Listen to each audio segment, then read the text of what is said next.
உலக இரத்த கொடையாளர் தினத்தை முன்னிட்டும் இளைஞர்களுக்கு போதைப்பொருள் பாவனைக்கு எதிராக செயல்பட வேண்டும் என்ற நோக்கிலும் காரைக்குடியின் சூரக்குடி பகுதியில் அமைந்துள்ள மாவட்ட அரசு தலைமை மருத்துவமனையில் நடைபெற்றது.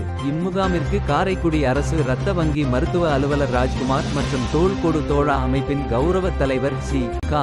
நாக்கூர் பிச்சை அவர்கள் தலைமையிலும் மற்றும் தோள்கொடு தோழா அமைப்பின் கௌரவ ஆலோசகர்கள் கண்ணப்பன், பாஸ்கர், செய்யது இப்ராஹிம், முகமது கனி ஆகியோரது முன்னிலையிலும் தோள்கொடு தோழா அமைப்பின் ஒருங்கிணைப்பாளர்கள் மற்றும் நிர்வாகிகளான சுரேஷ், நாசர், விஜய், மல்லிகா, அர்ஜுன், வினோத், நந்தகுமார், மனோஜ், சரவணகுமார், நசீம், அருண்குமார், முத்துக்குமார், தர்மராஜ், அபிராமி ஆகியோர் இம்முகாமில் கலந்து கொண்டு குருதி கொடையளித்து இம்முகாமினை ஒருங்கிணைத்தனர்.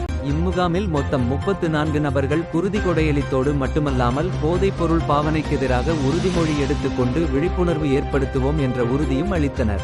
இம்முகாமிற்கு அழகப்பா கல்லூரி NSS திட்ட ஒருங்கிணைப்பாளர் சித்ரா, காரைக்குடி குருதி கொடையாளர்களும் சமூக ஆர்வலர்களுமான பிரகாஷ் மணிமாறன், கோட்டீஸ்வரன், பொன்ராஜ், சக்திவேல் ஆகியோர் கலந்து கொண்டு தோள்கொடு தோழா இளைஞர்களுக்கு வாழ்த்துக்களை தெரிவித்தனர்.